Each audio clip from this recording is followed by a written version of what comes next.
Nós vamos falar de cultura agora na Jovem Pan News. Isso porque a imigração japonesa no Brasil completa 110 anos em 2018. Para falar sobre o assunto, eu converso agora com a historiadora e antropóloga Célia Sakurai, que escreveu recentemente o livro Os Japoneses. Bom, Célia, para começar a entrevista, o que atraiu tantos japoneses para o Brasil ao longo desses 110 anos?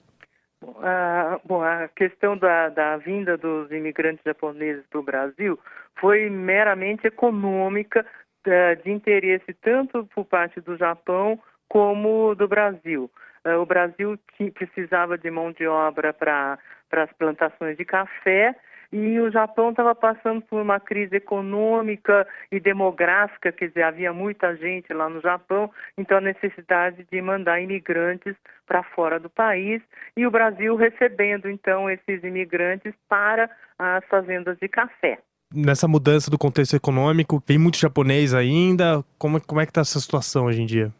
Hoje, É. hoje são poucos os imigrantes mesmo, porque aqueles que vieram nos primeiros tempos, obviamente já faleceram, e a imigração mesmo, ela praticamente terminou em 1970. E agora tem poucos japoneses que vêm trabalhar em empresas, que são pessoas representantes de órgãos do governo japonês, mas os japoneses mesmo hoje, como cidadãos japoneses, são poucos. E falando sobre as diferenças culturais, quais são os maiores desafios de um japonês que chega para viver no Brasil? Praticamente seria a língua. Eu acho que a grande questão durante esses 110 anos de presença dos japoneses no Brasil é a língua e costumes diferentes, culinária, religião. São fatores que impediram a adaptação rápida dos japoneses aqui no Brasil. E a mudança de hábitos é muito comum em quase todos os países ao longo dos anos. Você Sim. poderia nos falar sobre as alterações nos costumes dos japoneses? Olha, essa alteração dos costumes foi ocorrendo aos poucos. Como você disse, essa adaptação num país estrangeiro, isso é comum a qualquer etnia, qualquer nacionalidade, porque de qualquer forma a diferença de costumes, de comportamentos, de valores é diferente. Então, no caso específico dos japoneses, você tem que levar em consideração que é um padrão, uma referência oriental, diferente da ocidental. Então, essa adaptação foi um pouquinho mais difícil e um pouquinho mais longa, porque a necessidade dessa adaptação foi ocorrendo aos poucos na convivência desses japoneses com os brasileiros. E você vê muitos traços da cultura japonesa no nosso povo?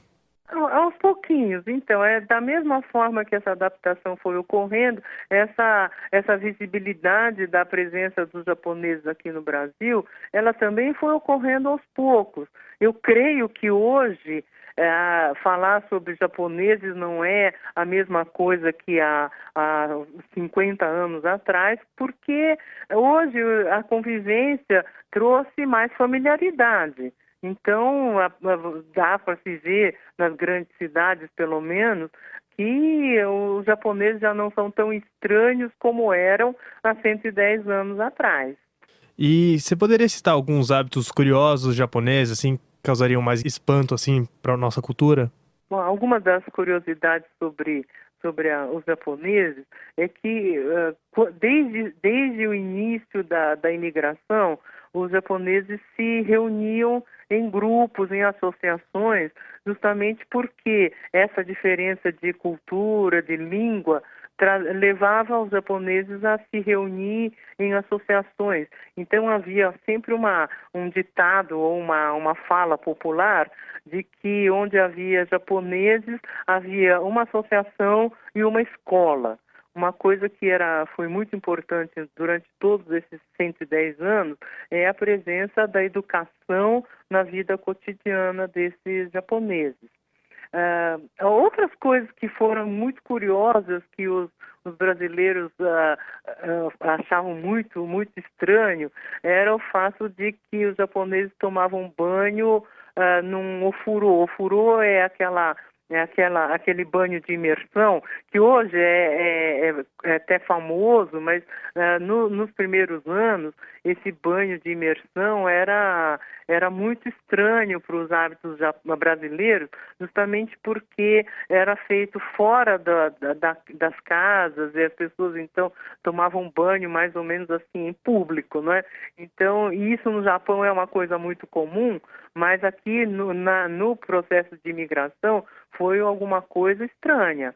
Da mesma forma que na alimentação havia vários pratos ou maneiras de cozinhar que eram estranhas e que aos poucos foram sendo incorporadas vamos dizer, ao cotidiano dos brasileiros. É o caso do peixe cru, por exemplo. Não é? Quer dizer, desde o início da imigração, o fato dos japoneses comerem peixe cru era muito estranho. Hoje já não é mais. Então, quer dizer, são algumas curiosidades que no decorrer do tempo elas vão sendo mais ou menos incorporadas e hoje não se estranha tanto como se estranhava.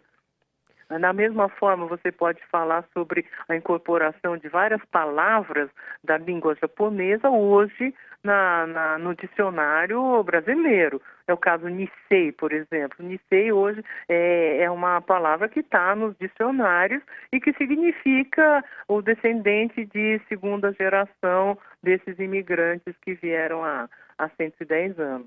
Tá certo. Nós conversamos aqui na Jovem Pan com a historiadora e antropóloga Célia Sakurai, que escreveu recentemente o livro Os Japoneses, falando dos 110 anos da imigração japonesa no Brasil.